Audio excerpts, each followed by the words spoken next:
Marriage counselor po ito. Ano nangyari?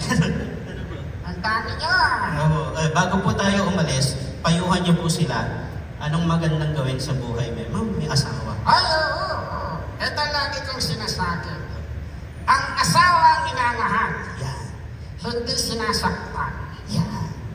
Sinasabi niyo po yan sa mga sa mga lalaki. Hindi, sa misis ko. Nananakit din.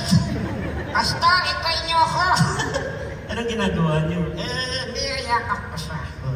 Kahit din. Oo. Inaaway na kayo, niyayakap po pa. Oo. Yan ang natutunan ko. Sa Bible study. Hindi. Saan po? Kay Floyd Mayweather. Mister, wala kang panalo dyan. Yakapin mo na lang. Huwag ka nang umasa. Puro yakap ginawa. Basta ganun. Oo, yan. Mga misis, ganito pag may sasabihin kayo, tayo-tayo lang. Para may respeto. Oo, yan. Mister, pag galit kayo, huwag kayo magsasalita. Magpalikas kayo ng galit, saka kayo magsalita. Maganda. Oo. Pa yung mga misis nagsasalita yan pag galit eh. Okay lang. Basta walang igang tao. Mga misis, ito ang sekreto namin na mister. Kahit anong sabihin nyo, kahit gano'ng kasakit, basta walang igang tao, hindi kami naaapektuhan yan. Talaga po? Oo, hindi kami naaapektuhan. Bakit po? Hindi naman kami nakikinig eh. Basta dito na ako, bahala na kayo dyan.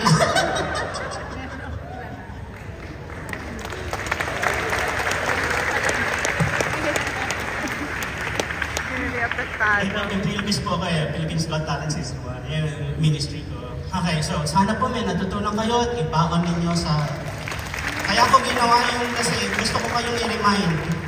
Tumawa kayo kasama yung mga family at spouses ninyo at maghanap kayo ng maka-Diyos na yung pwede kayong tumawa na hindi makakompromise yung morality ninyo. Kasi importante nakakatawa kayo mag-isa.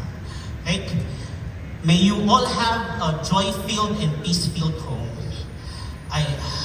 Lord, we leave your peace that transcends all human understanding upon each household, and we ask you to shelter them and protect them from all the attacks of the enemy, especially, Lord God, with today's postmodern society, Lord God. Lord, sa post-truth society, protektahan niyo po kami sa wokeism, protektahan niyo kami sa anumang form ng rebellion against your word, at mag-submit po kami sa inyo, at bigyan niyo po kami ng happy and joyful and peaceful home. In Jesus' name we pray. Amen. All glory to God. Maraming salamat po sa inyo at pagpalain po kayo. Thank you so much, Pastor Ruther. Once again, let's give it up for Pastor Ruther, Pia. And we've learned so much from our first plenary session. So, una pa lang yun. Sabihin mo sa katabi mo, una pa lang yun. Una pa lang yun. And marami pa tayong matututunan sa mga susunod pang mga sessions natin. Yes, I like what Pastor